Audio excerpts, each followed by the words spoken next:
Барлықтарыңызға қайырлы күн достар. Мен сіздермен бүгін кофенің пайдалы түрін және пайдасыз түрін атап өткім келіп тұр. Көрмес бұрын каналыма тіркеліп, лайк басып қолдап кеттіңіздер.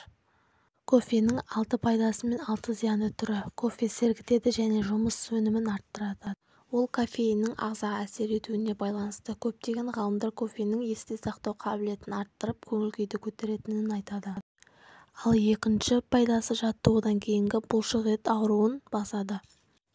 Үшінші пайдасы күйзелістен құтқарады. Төртіншісі бауыр асқазан ауруларын алдын алады.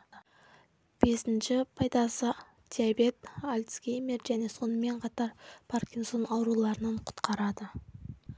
Альцгеймер ауруы 65 жастан асқан адамдарда болады. Оның белгілері ұмытшақтық, ойлау қабілетінен айырылу.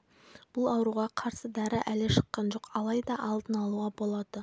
Ол үшін дұрыс тамақтанып, үнемі физикалық және рухани жаттығулар істеп тұру қажет. Және кофе ішіп тұру қажет. Паркинсон ауруы да сондай. Кофенің зиянды жақтары ұйқысыздыққа шалдықтырады. Кофені көп ішкен жағдайда сергіту әсерімен бірге ұйқысыздық та шалдықтырады. Себебі кофені ішкеннен соң 15 минуттан кейін ғана ағзаға әсер етіп, 6 сағатқа дейін белсенді болады. Екінші зияны кофе дәріге әсер етеді. 3. Ана болу мүмкіндігін азайтады. 4. Тәтті құмарлыққа әкеледі. 5. зияны кофе түсік тастау қаупін арттырады.